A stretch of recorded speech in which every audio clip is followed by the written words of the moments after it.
The following is an EHC media production.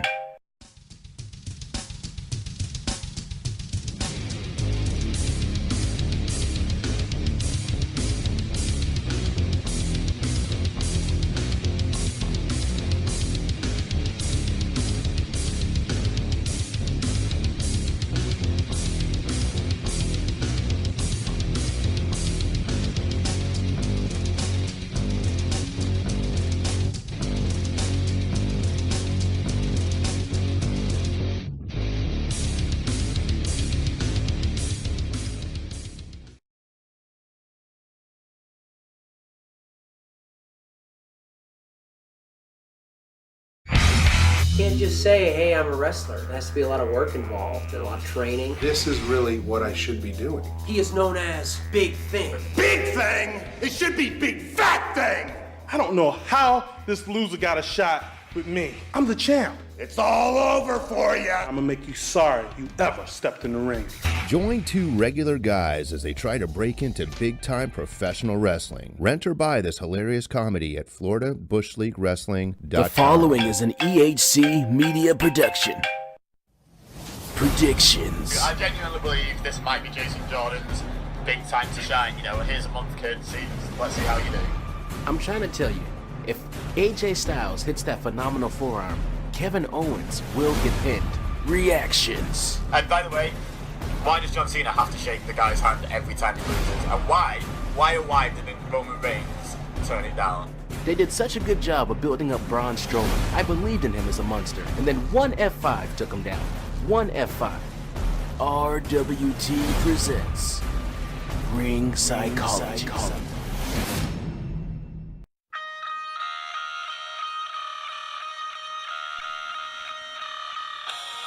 Good morning, RWT family members.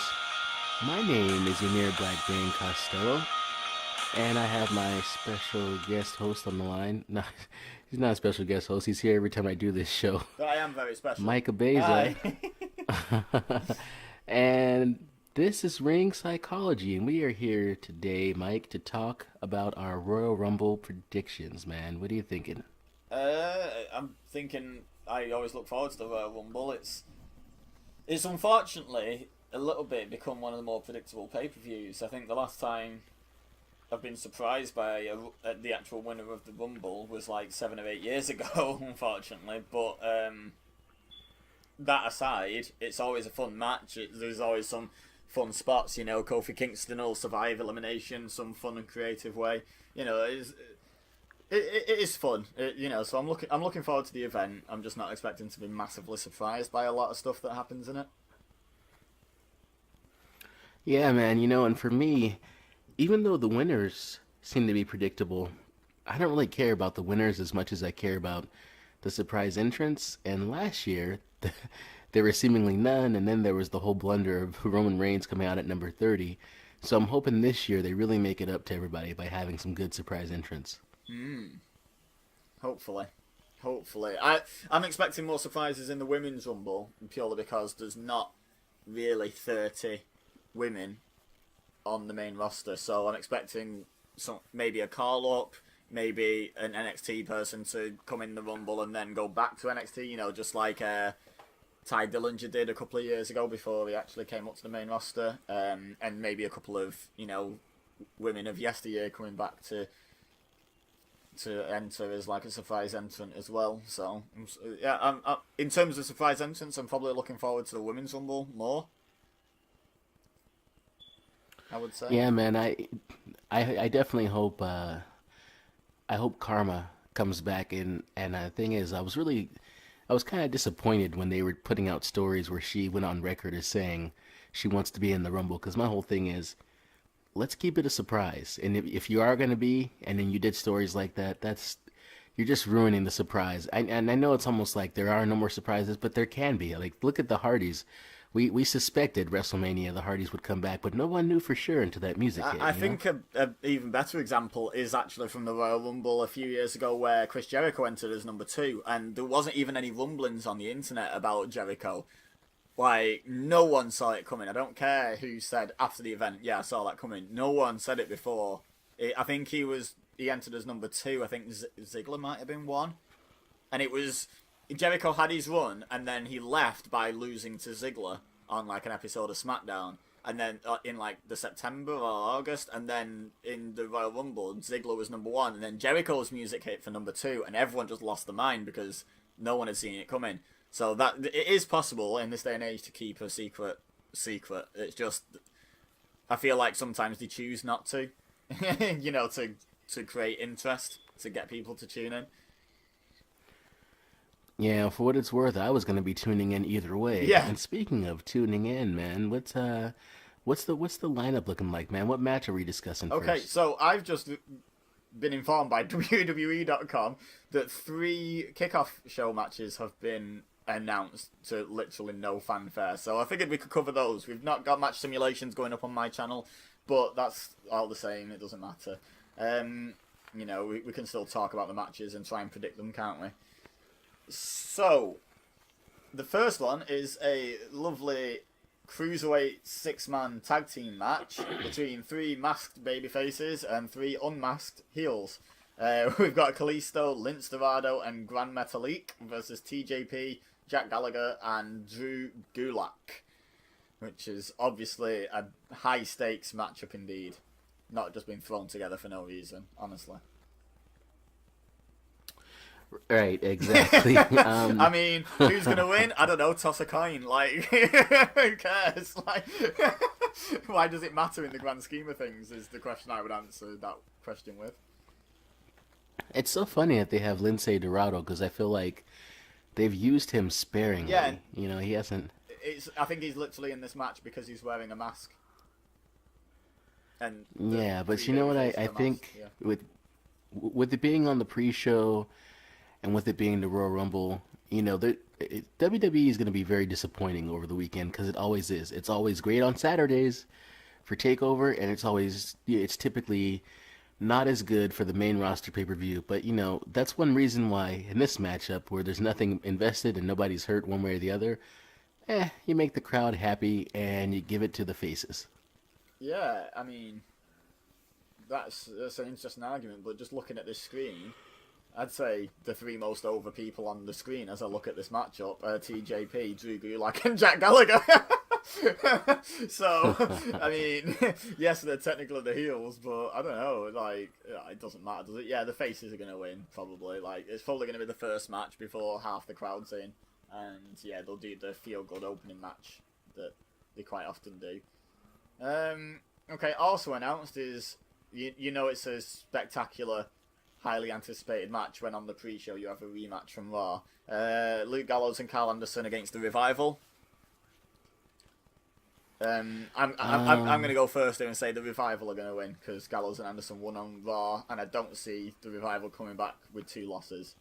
That was a special occasion where they lost basically because they were the bad guys berating all of the legends that were turning up at Raw 25. So, I'm going to say they win this one.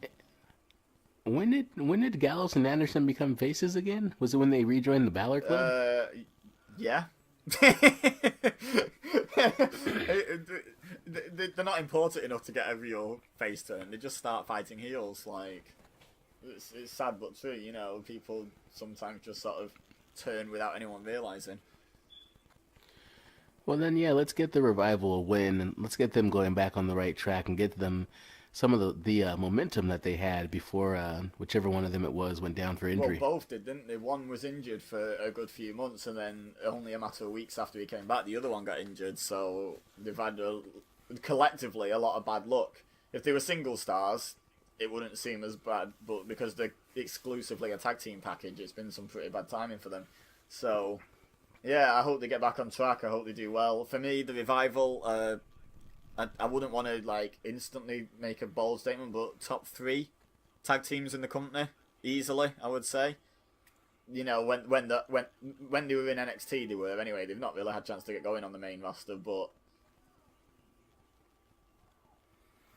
yeah, I enjoy them, and I like their idea of being a little bit old school. Yeah. In the moves in their repertoire. They don't fly, man. They're all fists, Yep. and and I like it. I like what they stand for. Yeah, me too. They're a great tag team. Really enjoy them. And the final match, a hugely original idea that's never been done at all ever before. There's going to be a United States Championship Open Challenge. So Bobby Roode's going to fight whoever decides to come through the curtain. Which, before we talk about who is obviously coming through the curtain, can I just say, the whole concept of an open challenge, if you think in terms of kayfabe, is fantastic. Because the champion stands in the ring and says, whoever comes through that curtain next gets a free championship match. You don't have to have earned it, you just have to be the first person to walk out of the curtain.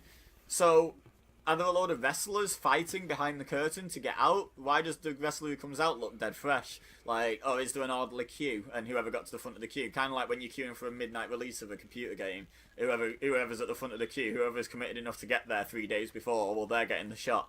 Like, how does that work? Because if you think about it in kayfabe, it's a ridiculous concept, because surely about 8 people should turn up every single time. That's true. There's never a camera angle that cuts to the back showing people scrapping over the ability to get out of the curtain first. Or standing there playing rock paper scissors. Elimination style rock paper scissors to get the title shot. Yeah, but yeah, Ziggler's answering. Ziggler's coming out. See, that's all I was gonna tell you. You said it was obvious who it was, and I was thinking, well, crap, I don't even have an idea of who it could be. And then I thought, oh, maybe he's saying it's obvious because maybe Jinder Mahal comes back out and says, then you're saying Ziggler, and it's like, oh, okay. So I've talked to some people this week who had the idea that Ziggler will be at the Rumble, but he'll be at the Rumble because he'll enter the Rumble and then he'll win the Rumble. He's not going to win the Rumble. Sorry to disappoint I agree. anyone out there. I think he will be in the Rumble. I think there's no reason why he can't be on the pre-show, especially someone like Ziggler. But any wrestler worth the salt, any wrestler who's made it to WWE should be able to perform twice in a night when it's nearly 4 hours apart. Like, if he comes in late in the Rumble, the show's like 4 hours long, and the pre-show's before that. So if you can't perform twice in 4 hours, they used to do house shows in the 80s where they used to travel from town to town and do 2 shows just on a Saturday, and they'd have 2 like long matches, some of the wrestlers. So yeah, someone like Ziggler can obviously do that. And here's the reason why Ziggler's going to show up at the Rumble. I think he's going to be the challenger for this. I think Roode's going to retain, no matter who the challenger is. But I think it's going to be Ziggler. And my reasoning is, he's not moved on to anything else. He's not been on social media, turning up at indie shows. He's not been particularly busy with his stand-up career. So he's already re-signed, is basically the long and short of it. Otherwise, he would be doing something else by now. So if he's re-signed, they're going to start using him again, and it's going to be at the Rumble. 2 things before we move on from this. One, it's kind of sad to think that Ziggler will come back, but he'll come back on the pre-show where a lot of people won't be watching. It's where they think he belongs, let's be honest. Yeah, exactly. And then 2, the idea that, anybody who's worth their weight in gold, anybody who considers himself a WWE superstar, should be able to perform twice, in 4 hours. Here's why I agree with that. Because I myself can perform twice in 4 hours, and I'm not even talking a wrestling ring. You know what I'm saying, brother? Oh, well, bring the tone down. Right, so just to let you know how important these matches are in the grand scheme of things to WWE, the way they are on WWE.com is it says 3 explosive matches and major celebrity panelists announced for Royal Rumble kickoff tomorrow. So it doesn't list the matches separately. You have to click on that link just to find out what the matches are. It's also on a par with Ric Flair, spoiler alert, turning up on the being the celebrity panelist. I'm sorry, if you're a former wrestler, you're not a celebrity panelist, you're a Hall of Fame panelist. But whatever. And secondly, it's underneath the announcement about Stephanie McMahon being on the commentary team for the Women's Royal Rumble, which I can guarantee no one was thinking, do you know what really needs to happen? You know what really needs to happen, or this won't be worth anything? Stephanie McMahon needs to commentate on it. But that is a higher up headline on WWE.com than Dolph Ziggler coming back, than the Revival's first pay-per-view match, than the United States Championship, than these random 6 cruiserweights. So let's not expect too much from WWE because they've let us know their priorities.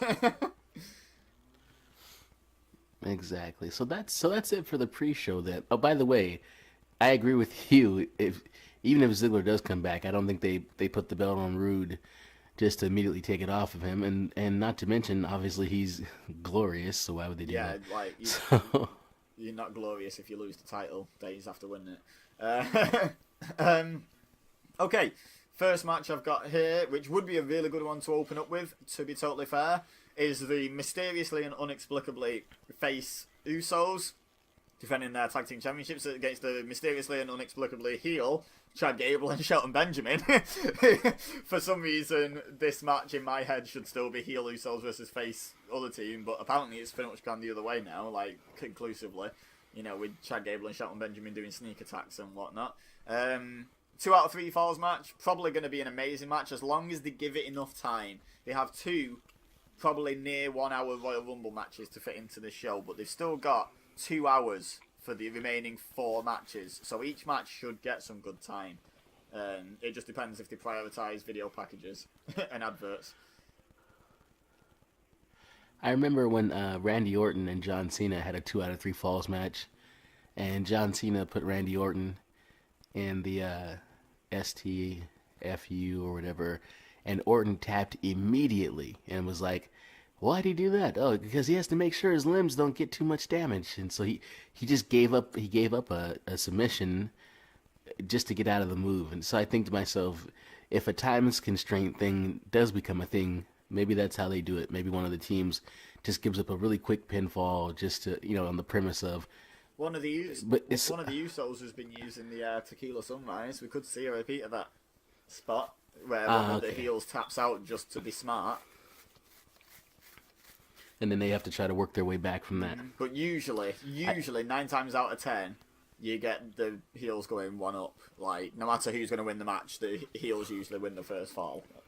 Because then the babyface has to come back, and that's what Vince McMahon loves more than anything else, a babyface comeback. So, like, who do you think's winning? Is the DUI going to have any impact on this match, do you think, on the result? No, I think that the Usos are gold, and I think the fact that there was no disciplinary action speaks to their status in the company, and I think it was decided long ago that the belts are going to go on Gable and Benjamin, because the Usos are such stars right now. They've raised their stock so much, they don't need the belts. They put on good matches no matter who they're with, including a match they had with the Fashion Police at one of the last SmackDown pay-per-views, where there was a point in the match where you really believed the Fashion Police could win. And I think it speaks to the Fashion Police as well as the Usos' ability to take any tag team and put them over and make them look good. And I just think that they don't necessarily need the belts. They're there. So also, you don't bring Shelton Benjamin back into the fold just to keep him losing. So I think Benjamin and Gable walk away with the belts. Yeah, I've heard a lot of opinions that are similar. It's sort of, the Usos are sort of becoming that team that are hard to bet against for me. It's like, when I've always said I was bet with the result, I'd be surprised to see the opposite. Like when I picked Lesnar in the SummerSlam Fatal 4-Way, I said I'd just genuinely be surprised if I saw anyone else win it, so I have to pick Lesnar. This is kind of the same, even though your logic is infallible and a lot of people are agreeing on it. Unless the DUI punishment is going to come after the Rumble because they don't want to drop 2 title matches from the same card. Talk about bad timing. And the punishment's going to come in the form of losing the belts, and then maybe not even a suspension, just a slight D-push, or something like that. I don't know. But I feel like the Usos win. I don't know. I find it so hard to bet against the Usos. I did it a few times last year in the feud with the New Day, and they came out of it on top. When we knew it was going to be their final match, I was like, well, New Day have to win it. I was adamant New Day had to win it, and they showed how much faith they have in the Usos by having them win that feud. So, I don't know. I'm going to side with the Usos. I wouldn't be surprised to see you be right and me lose out on this one, but I'm going to go with the Usos on this one. I'm going to have to. Just find it hard to see them losing at the moment. Up next, the other tag team championships. Yeah, I'm glad. I always get happy when we split because I want to I want to kick your butt. So hopefully I'm right and you're wrong. Oh, them's fighting words. Okay, so we've got the well-known, well-established dream team of Seth Rollins and Jason Jordan taking on Sheamus and Cesaro, who, by the way, have had a tag team name of The Bar for probably the best part of a year now. And yet, on WWE.com, they still get listed as Cesaro and Sheamus. And it's like, it's The Bar. It's, you know, it's the same as when you call the Usos instead of putting Jimmy the Uso and Jay Uso. You know, like, they have a team name. Like, use it. It's really, I don't know, minor detail that really bugs me. But I think this is another... do you know what I've just realised? I'm not going to change my mind because I've said it now and I've cast it in stone, but you're right. Gable and Benjamin are going to win.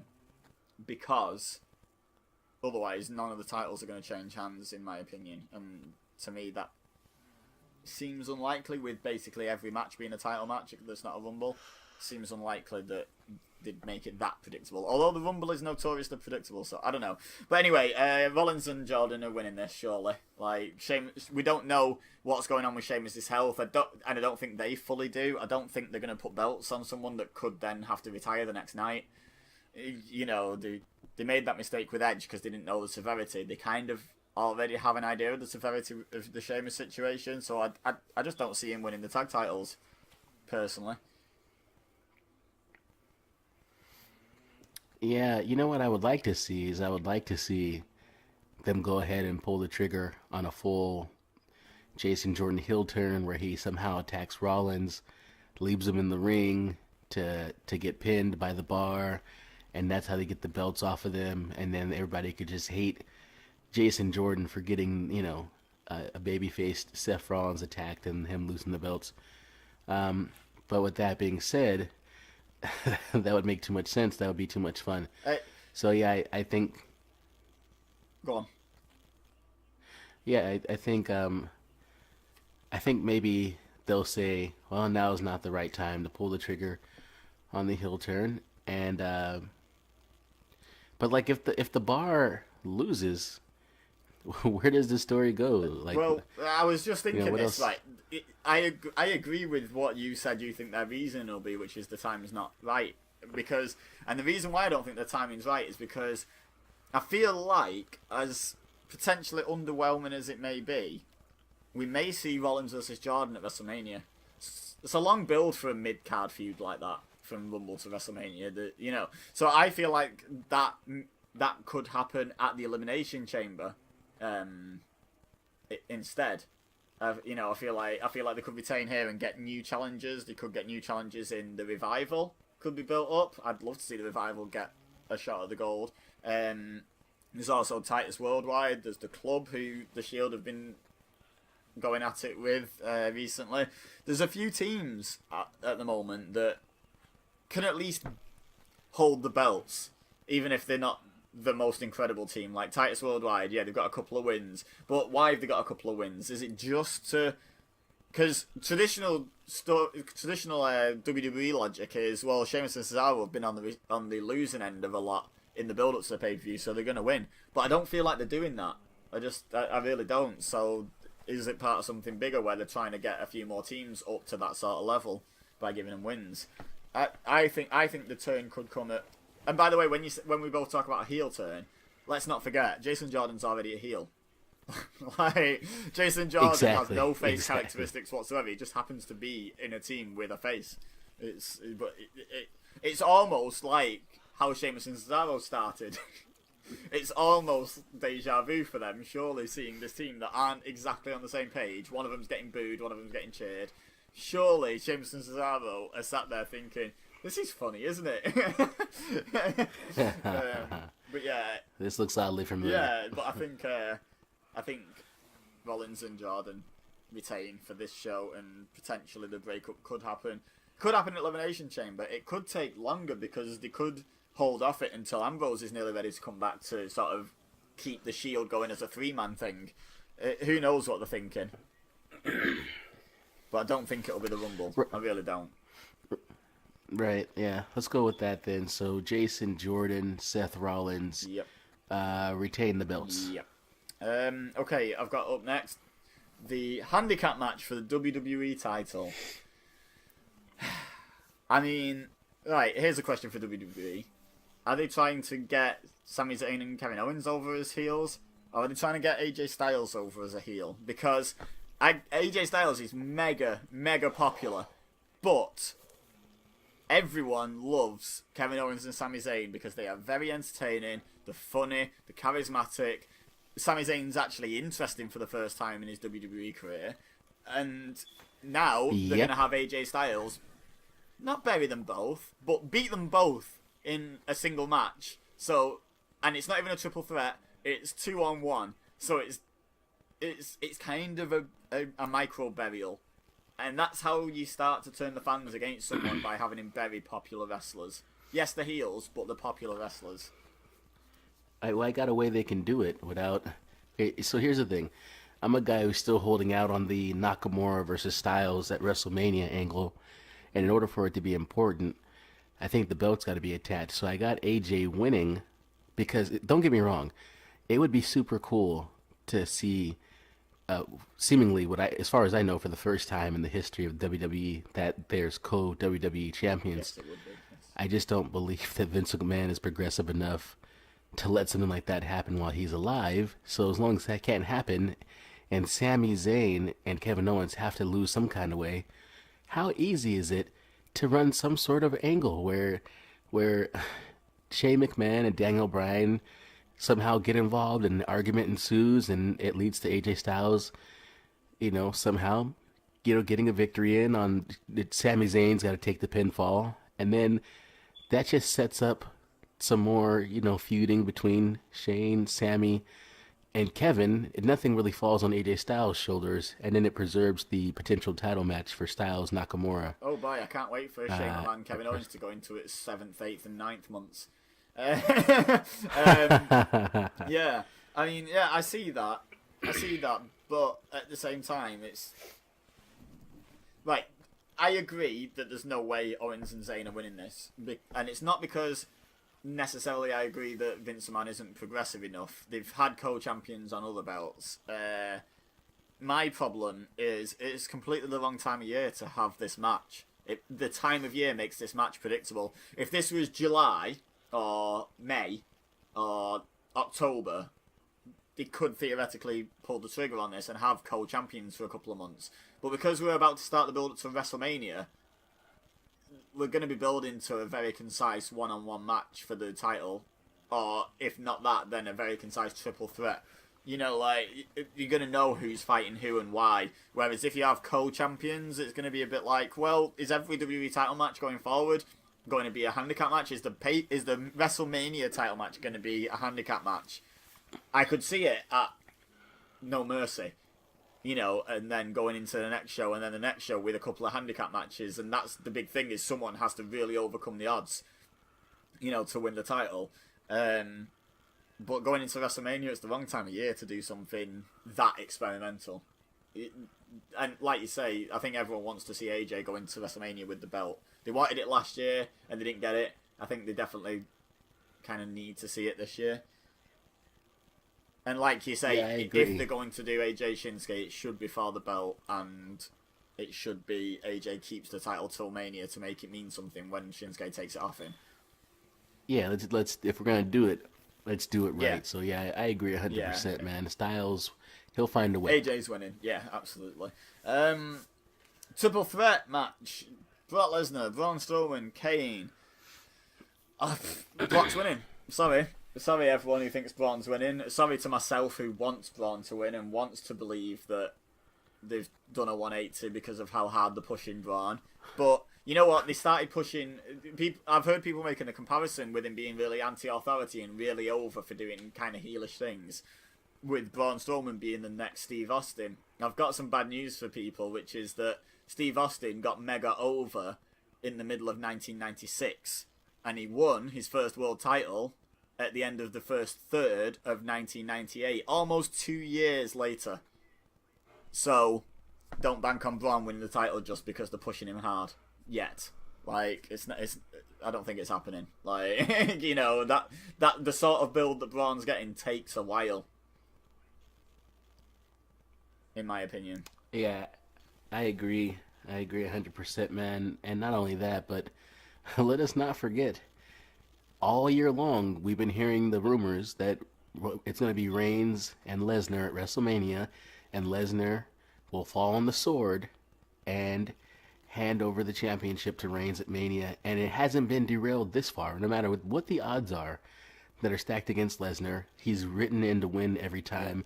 Why would it change now? I mean, with only 2 pay-per-views, well, 1 Raw pay-per-view really left after this, he's only got to win Sunday, and then he's got to win at Elimination Chamber for the plan to come to fruition. That's been going on for over a year. If he's even there. Right, I could see Elimination Chamber without Brock, purely because if a SmackDown guy wins the Rumble, then the main event of Elimination Chamber can be the #1 contender match that Reigns wins to fight Lesnar. And they don't need Lesnar on the card. That'll be their logic. I know every pay-per-view should have the world champion, but that'll be WWE's logic, I think. Kane's there to take the pin. Lesnar's going to pin him. I don't see much room for debate on this. You know, like, and neither do you. Yeah. You agree? Like, it's a triple threat to keep done. Braun It's looking set in strong. stone. Yeah, Braun will be looking strong because he won't take the pin. By the way, I always do the callback to the Ring Psychology opening, you know, where it's like Braun Strowman is supposed to be a beast, and then one F5 took him down. It's like, yeah, this time it'll be Kane that goes down to the one F5. Absolutely. There you have it, guys. Go and put your money on that. Like, you know, if you're a betting man or a betting woman, go and do it. Like, you won't find a safer bet for a big put. Well, you will at WrestleMania. You put your money on Reigns beating Lesnar as well. But you know, but other than those 2 matches, you won't find many safer bets in WWE this year. I'm pretty sure of it. Exactly. Okay, now speaking of what a lot of people seem to think is a safe bet, Women's Royal Rumble match. Because obviously, if we give them all the same gimmick matches as the men do, that makes the women equal to the men, right? So we're having a Women's Royal Rumble match with 18 currently named women participating, which is as follows: Asuka, Ruby Riott, Liv Morgan, Sarah Logan, Sasha Banks, Nia Jax, Bayley, Naomi, Natalia, who I thought retired, but apparently didn't. They went nowhere with that angle. Sonya Deville, Mandy Rose, Mickie James, Tamina Snuka, Lana, Carmella, Becky Lynch, Dana Brooke, Alicia Fox. And then 12 mystery participants. Any thoughts? Wow, it's quite a list. Yeah, I think, first of all, I don't have any clue. Okay, look, I think Karma's going to come back, and I mean, that's why I want to come back. But as I said earlier, I don't think she should have been tipping people off or mentioning in interviews or anything like that. But I do hope that she does come back. And as far as who I think is going to win the whole thing, this comes down to, if you get eliminated from the Rumble, does it go down as a loss on your record? Because if it doesn't, I can answer this conclusively because Asuka is not undefeated. She was eliminated from a Battle Royal in NXT by Carmella, who then got eliminated by Eva Marie. So technically, Eva Marie holds a win over Asuka in WWE. So by that, by that fact alone, I can safely say being eliminated from a Battle Royal does not mean you've been defeated. You have to be pinned or made to tap out. So with that being said, but here's the thing. Asuka's, I can't see any scenario where she even gets eliminated, whether it's in the beginning, the middle, definitely not the end. It just kind of feels like a foregone conclusion that Asuka will go the distance and win this thing. And I don't know that anybody's going to stop her because they want to boast and brag about this amazing streak she's on. My only question is, and maybe you can answer this for me, seeing as how there's nobody else on the line. If Asuka's there, right? She's one of the last 3. Who are the other 2 women with her? Okay, well, here's my thinking. And I'm going to answer your question by not answering it. I don't think Asuka's going to be last 3. it would believably take more than 2 women to beat Asuka at the moment. Any 2 women they've got on the roster, it would take more than. So I think she's gonna get eliminated en masse. You know, like the usual spot they say for the big guy, like for eliminating the Big Show or the Great Khali. Well, this time it's not going to be the biggest woman in the match. It's going to be the most dangerous to get us eliminated like that. And I feel like maybe someone like the Riot Squad could eliminate her. Or something like that. You know, like an actual unit. Or maybe the Riot Squad and Absolution could team up and keep those rumours going that the reason they're getting booked identically is because they're the same team. Or, you know, something like that. I don't know. But I think... by the way, my official prediction to win the match is Asuka.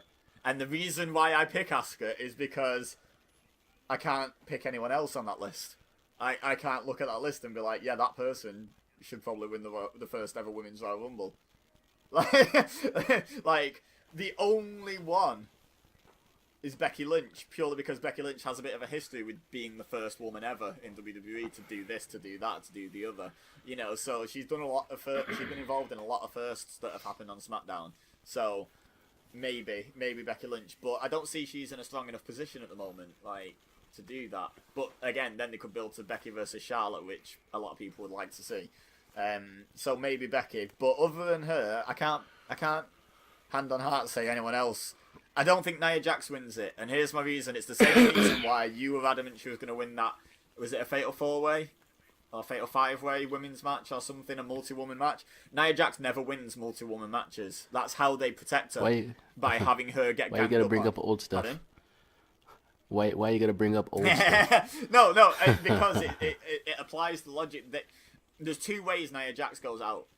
1 is the same as Asuka, grouped up on and eliminated. 2 is Karma, and they could have Nia versus Karma at WrestleMania, which would be pretty cool, I'll admit. She's the Big Show of the women's division, and yeah, I agree. It's gonna be a bunch of women that gang up on her and put her out. Yeah, you're right, she man. Ain't winning it. Big Show never won the Royal Rumble, even though he was always the biggest man in every single one that he was in. You know, it's just one of those. But I'm going to have to side with Asuka. The one name that's standing out to me as would be the most interesting choice, and I would personally book this, and it won't be a popular choice, and everyone will say I don't know what I'm talking about. I'd book Carmella to win it. And the reason why I'd book Carmella to win it is a couple of reasons, really. 1, this Mixed Match Challenge stuff, she's shown through being able to show her natural character, she's got a lot of personality, and even a lot of likability in her shtick with the New Day over this NMC. She's been really good. And 2, wouldn't it be an interesting scenario to have the Money in the Bank holder have a pre-arranged title match at WrestleMania? What if she loses her title match to Charlotte, and then while Charlotte's celebrating, she jumps her and then cashes in and wins? So she loses and wins to the same person in the same night, but leaves with the belt. How's that for a scenario that's never been done? They like things that have never been done before. There's one that's not even been done by the men. Yeah, I got no problem with that, because the real question is, how much longer is she going to carry around this damn briefcase? I mean, forever, I hope, because I really like the briefcase. It's awesome. I love that. I think it's the nicest looking briefcase they've had. So, yeah, I really like it. So forever, hopefully. Hopefully she starts carrying the belt around in the briefcase when she wins it. But yeah, that'd be my pick, like, if I was booking it, but I'm not. So I'm going to have to go with Asuka, because there's no one else on that list that I can see winning it. In terms of surprises to come back, I see Trish making an appearance. Now that you've mentioned her, Karma could make an appearance. Do you know who could eliminate Asuka? Do you know who I would actually like to see eliminate Asuka? Ember Moon. Ember Moon. Ember Moon. I knew it. You are the man. You knew. Ember Moon needs to appear in the Royal Rumble, eliminate Asuka, and then go back to NXT. And Asuka needs to keep calling her out, and she's like, I'm defending my NXT title that you're not here to defend anymore. And they can do kind of cross-promotion rivalry with video packages and, you know, and pre-recorded promos and stuff, where Ember Moon can cut a promo on NXT, and that can be shown to Asuka on the big screen the following week on Raw, or the week after it airs on NXT, not the week after it's recorded, obviously. You know, and stuff like that, and they can call each other out cross-brand and lead to a WrestleMania match where Ember Moon can lose the title the night before, debut at WrestleMania. I don't know if she'd beat Asuka. You were advocating for her being the one to beat Asuka. Maybe she could. Maybe this is the time for her to beat Asuka. I disagreed with you last time and said it wasn't the time. Maybe now would be the time at WrestleMania for Asuka to lose.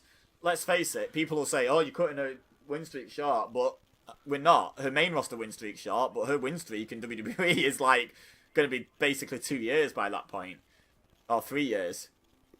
I don't even know. Is it 2 years? 2 whole years it'll be?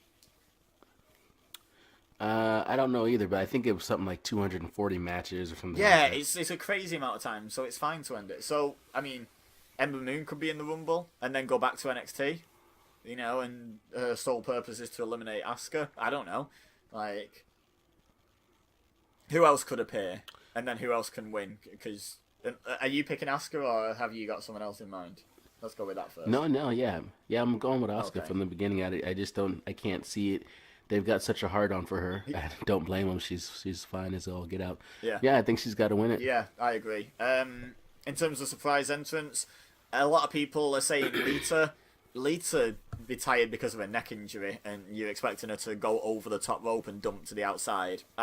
Personally, I don't think Lita can do it. I don't think Lita will be in it, which is a shame, because she is one of the more significant women in wrestling history. But, you know, so's Mae Young and Fabulous Moolah, and they can't be in it either. You know, not everyone who's relevant to history can be in the match just because they're relevant to the history, unfortunately. I think Trish will be in it. I think we might see, we could potentially see, what's that one that's just signed? Candice LeRae, is it? Johnny Wrestling's wife. Oh yeah, the one that Sonny said is not pretty enough to be on the main roster. Which obviously pretty is the most important qualifier, and obviously Sonny is the prettiest woman on the planet at the moment, isn't she? She can shut up. But I don't think Candice will be on the main roster, but I think she could appear in the Royal Rumble as a way of introducing her to the fans. Because let's face it, not all WWE fans watch NXT, but I'm pretty sure all NXT fans will be watching Royal Rumble. So it's still a way of introducing her to the NXT fans. She could be in it. I'm trying to think who else. I got 3 surprise entrants. Go on. My girl Piper Niven, who is just She's just had surgery. well then she's I'm pretty out. sure she's out of action. I'm 90% sure I saw that she'd had surgery only a month or so ago. I'm not 100% on that, but I think so. Well, then my last 2, and they really count as one because of all that twin magic. I got the Bella twins coming out. You see, I agree, but I thought you were going to go with the Iconic Duo, because they've not done an awful lot on NXT recently. They could be a surprise call-up. Yeah, that would be fantastic. I would like to see them finally on the main roster, yeah. So we had Ember Moon, Bella Twins, Trish, Karma, Iconic Duo, Just a note for you. Candice. Triple H has gone on record this week at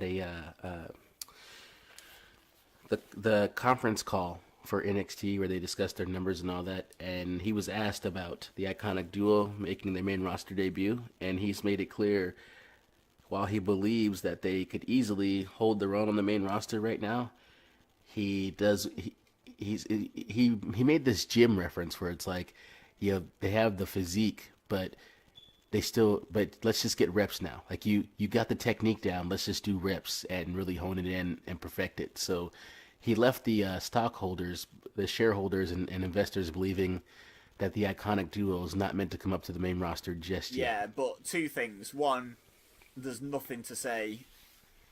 He knows that stuff becomes public information, so there's nothing to say that he's not working them. And 2, there's nothing to say Vince won't wake up on Sunday morning and say, I want the Iconic Duo in the Rumble, and that's that. And Triple H can't even account for that on the stockholder. You know, if they question him, he'll just be like, he changed his mind 4 times on Sunday. What do you want me to do? So I still think we could see them. But that's 8. There's been rumblings of Kelly Kelly because WWE always had a massive hard on for her for some reason. And yes, I know people will say, oh, she was good looking. She was okay looking for a WWE wrestler. There was a lot better looking in WWE history. and she was an awful wrestler. Yeah. Is Beth I Phoenix, hate it. Raw 25. Is Beth Phoenix ring fit? Because she's just been to WWE for commentary on the MMC, the Mixed Match Challenge. I don't. That's true. I don't know that she's ring Did she fit. retire from Speaking injury or just retire? I think she just retired. I don't think she got injured, and her baby's old enough by now. She could make an appearance. There's only 2 women that have ever appeared in the men's Royal Rumble, and one of them's dead. So if anyone from history needs to turn up in the women's Royal Rumble, it's Beth Phoenix. I hated on Raw 25 how they're like, let's bring out all the women of the past. Because then, for me, it feels like seeing those women come out, who undoubtedly a portion of them will make an appearance in the Rumble. It's not as big a surprise if we just saw them 2 weeks ago at Raw 25. Who came out, by the way? The Bella Twins, Michelle McCool. She could be in it. Kelly she Kelly. Keeps herself in shape. Let's go Michelle McCool, and we need one more. Yeah, Kelly and Tori Wilson came out as well. Tori Wilson keeps herself in shape, but she could never wrestle when she was an active wrestler, so I don't know why you'd put her. What about Layla? What about both of Laycool? So Michelle McCool was there. Layla was no, not. I mean as a potential Rumble entrant. I mean, you could have a 3-way stare down between Laycool, the Bella Twins, and the Iconic Duo, which would be pretty cool. Like, let's be honest, that'd be like 3 generations of the same gimmick being handed down, all squaring up at the same time, which would be, I think, it'd be pretty cool. There's also Candice Michelle and Eve Torres that could pop back Forget Candice Michelle. She's in the same boat as Tori Wilson. She couldn't wrestle when she was active. Eve Torres, I am never, ever going to complain about her appearing on my TV. She is top 5 ever for me. So, if she wants to be... I thought you loved Caitlyn. Oh, I do. Yeah, I said top 5 ever, not top 1 ever. But I'd probably put Eve above Caitlyn. Eve's right up there. Top 1 ever is Emma. Like, she's conclusive. I love me some Emma. Yeah, I love me some Emma.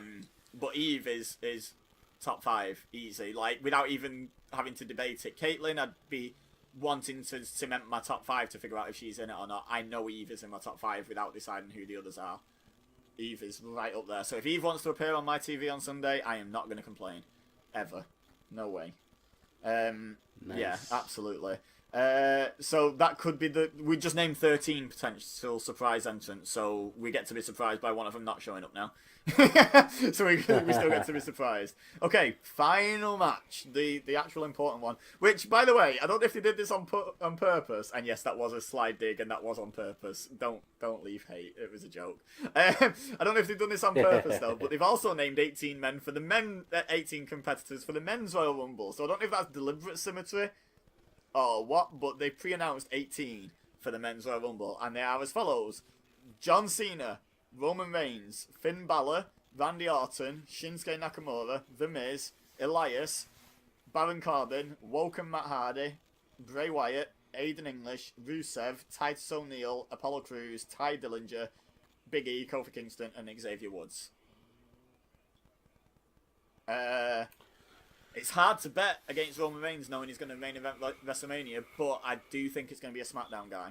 I do think they're going to find a different route. I hope they've learnt the lesson from predictable Rumble winners, because, like, do you remember when it was going to be Rock Cena 2 and everyone knew that, and then Rock won the title at Royal Rumble and Cena won the Rumble, and everyone was like, well, who the hell didn't see that coming?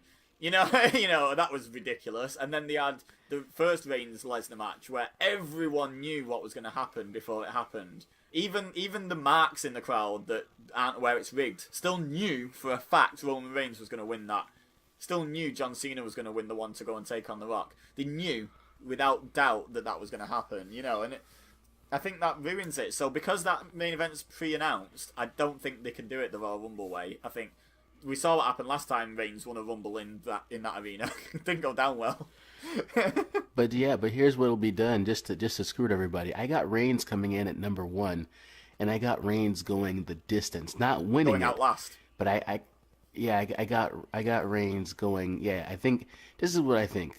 In spite of who the surprises will be and all the things that will happen, I got Reigns coming in at number 1, and I got it coming down to Nakamura and Reigns with somehow Nakamura finding a way to get Reigns over that top rope, much to the relief of the crowd and everybody watching around the world. And then there's the excitement that hits when we immediately realize Nakamura versus Styles, because by then Styles will have survived the triple threat, the handicap match as well, and then the buzz will begin. You know, Nakamura, AJ Styles, and then it'll just set the Oh no, the road to that's not how WrestleMania the will be chant on goes, fire 'cause from the there. fans have to do their pretentious nonsense where, because they're proving they're such big fans of both, they go in.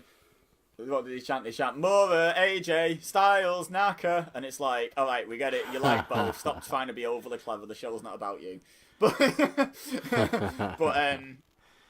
right. So I think because I did it in the women's with Carmella, I'm gonna do it in the men's. And I'm gonna tell you, if I was Vince McMahon and I ran the entire company, if I was Vince McMahon, I would book for Roman Reigns to win, because that's what Vince McMahon would do if no one was there to talk him out of having Roman Reigns win every match ever. But if I was in Vince McMahon's position, I had the exact amount of power that Vince McMahon has. I would have Daniel Bryan win the Royal Rumble, because he is fit to go, and there's even rumblings that he will be in it and win it, which I don't think will happen, but imagine that. Imagine if Daniel Bryan eliminated Roman Reigns last. How's that for taking a few years about it, but the fans finally get the payoff for that moment that they wanted? Like, I love the idea of Shinsuke versus AJ, but if there's a match that I would like to see more for the WWE title at WrestleMania, it's Daniel Bryan versus AJ. Okay, I'm going to go with you except for the last part. And I'm going to say Daniel Bryan eliminating Roman Reigns would make almost everything else in WWE forgivable. And then let's not go one-on-one then. Let's have Nakamura still find a way into this match and just have a full-on New Japan Classic match where you got Styles versus Nakamura versus the American Dragon, Bryan Danielson. If you have a New Japan Classic, it's got to be one-on-one, dude. It's got to be one-on-one. How often do they do triple threats in New Japan? I don't want... Look, okay, look. You tied yourself up with mentioning New Japan. Fine. That was... Let me take my foot out of my mouth. I've been saying this and I gotta stand by it. Nakamura's career is off the track. He's not the freaking artist or rock star. He's nothing at this point. They've made sure of it. We gotta get him going again. He needs to win the Rumble, and he needs to go on to face Styles for the belt in the high stakes and then win. Now, don't get me wrong, Daniel Bryan even being in the Rumble would be a feel-good moment, much less him winning it. It would be amazing. It would be amazing. But also, while it would catapult Daniel Bryan into what avail, it would surely kill the last embers of flame left in Shinsuke Nakamura. No, not at all, because it's Daniel Bryan. And the reason why I wouldn't... I agree with you that it would help revive Shinsuke. But when has the Royal Rumble ever been used to revive someone? The Royal Rumble is won by Stone Cold Steve Austin, The Rock, Triple H, Randy Orton, John Cena, Edge. This is not won by people that are on the cusp of breaking into that main event. It's won by main eventers. It is the Marks event. The Smarks get the Money in the Bank. And quite often someone we like will win Money in the Bank. But the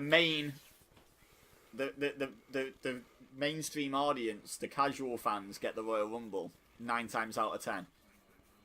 And I mean, that makes me worry that it's going to be Cena or Reigns. But if Daniel Bryan is cleared to compete, and if they don't want to give it to Nakamura, he was so over when he was an active wrestler with the mainstream audience, and he's still so over, even though he's only a GM. He's one of the more over people on SmackDown, if not in the entire company.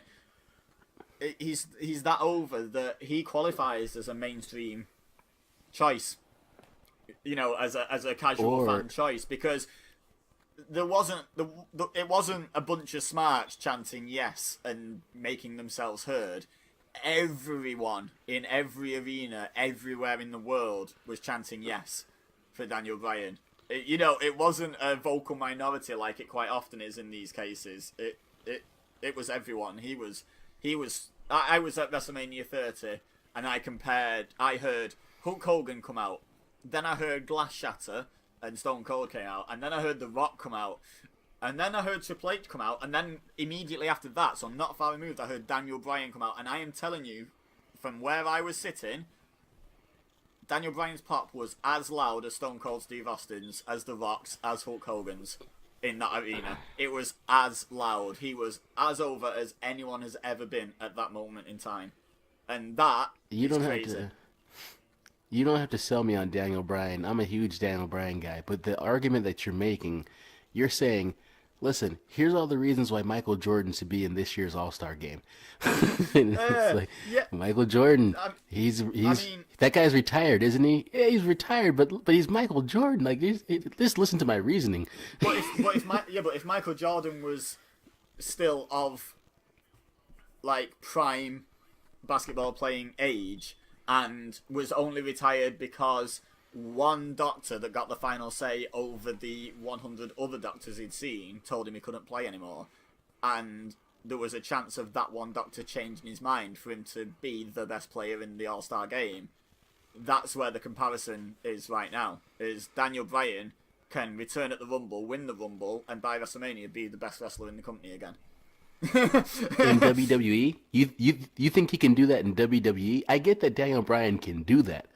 But this would require WWE to be smart and actually make a good decision. I agree, they're not known for that, especially not Royal Rumble season. But they've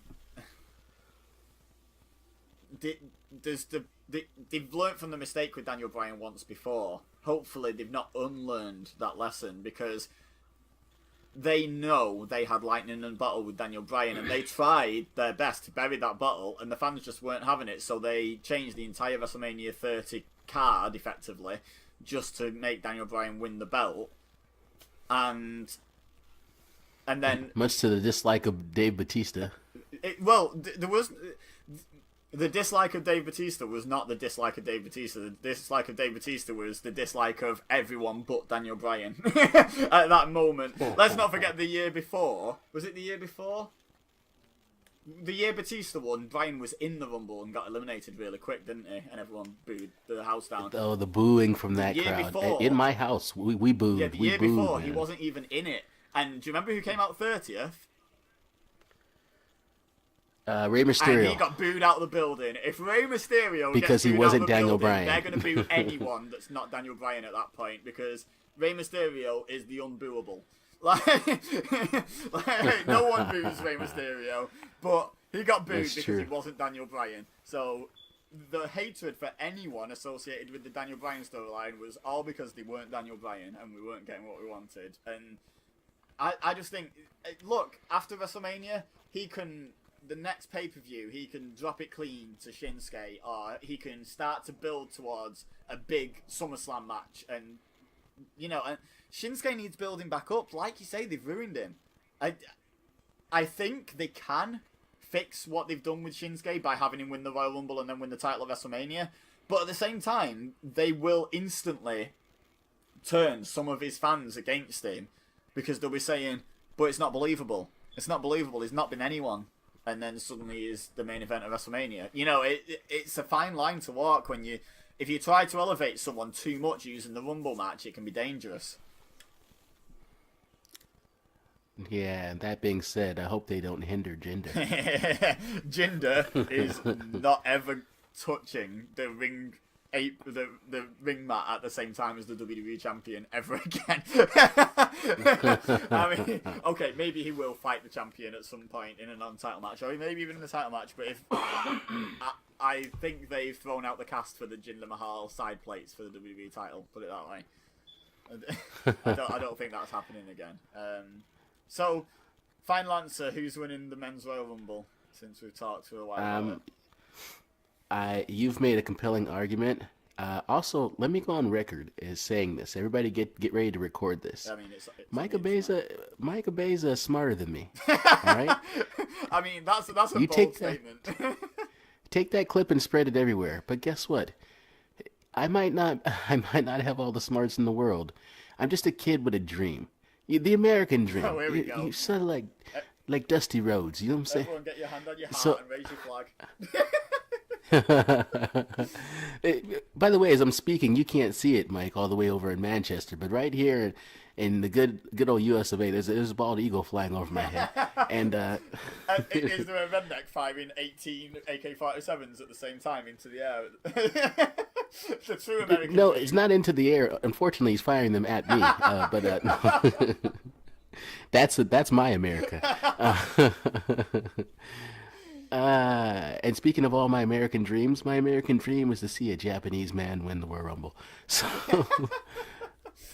I'm gonna go. I mean, you'll probably be watching on a Japanese TV, so it's all good. Your version of how the Rumble should end is amazing, immaculate, and a dream and come it's true. not gonna happen. Like Right, I that's was the thing, sales it's pitching, that's not gonna happen. It's WWE after all. So if I got to go with something more realistic and possible, I go with Nakamura. That's who I'm sticking with. Yeah, I think you're right. I think Nakamura's winning it. I'm concerned about two things. One, I'm concerned that Roman Reigns might win it. Like, I'm sat here and I'm genuinely debating just predicting Roman Reigns because we know he's in the main event of WrestleMania, and why the hell not? But I'm holding back because I have faith that instead of burying 29 people for Roman Reigns, they're going to bury 5 people in Elimination Chamber. So, so I have a little bit of faith. So I'm gonna say Shinsuke. A final answer. I'm gonna agree with you. I think. I don't know. I feel like we're both kind of being victims a little bit of an awful lot of internet talk of what people want to happen. And This is what I want to happen, to be honest. But have, I'm a Shinsuke yeah, guy, but you know? I think we're starting to have a bit of belief that it might happen when maybe there's just no chance whatsoever. Yeah, I can fully see the meeting going down where Triple H says, "What about Shinsuke? Everyone wants to see Shinsuke versus AJ," and Vince just laughs at him and asks who Shinsuke is. I can see that meeting happening. You know, like, Who's Shinsuke, pal? Who's that? Is that the Michael Jackson guy? You know, like I could see that. So, I'll put my faith in WWE and say it's going to be Shinsuke. But if Daniel Bryan wins, I want half a point. Let me tell you something. If Daniel Bryan wins, first of all, if Bryan's even in the Rumble, you can have all the points. That's how happy I'll be. That's it, man. That's my American dream. I want the American Dragon. I have the American Dragon dream. We agreed to do 30 minutes. We did well. And yeah, we did. We're at exactly 1 hour, so that's great for our 30-minute timeline. It's a good 10 or 15 minutes shorter than usual. It is, and we have a lot more to get accomplished tonight. So we'll end it here. I hope you guys enjoyed the Royal Rumble prediction show, and as always, go to our RWT YouTube channel, man. Leave some comments on the post here on the RWT page here on Facebook, and let us know what your predictions are. I'm going to make sure to get this show posted up nice and early in the morning so people can take all day to view it when they have a moment, and we can get a dialogue going for who everybody else thinks is going to win. But don't forget, we are the experts. Yeah, we never get a prediction wrong. Like, when we predict something different happening from each other, both happen. I don't know if you've noticed that pattern, guys, but neither of us have ever been wrong. Not even once. So, that's it, man. I, of course, am Emir Blackbane Costello, and for Mike Ebeza, this has been the Royal Rumble predictions for Ring Psychology. We'll catch you guys down the road.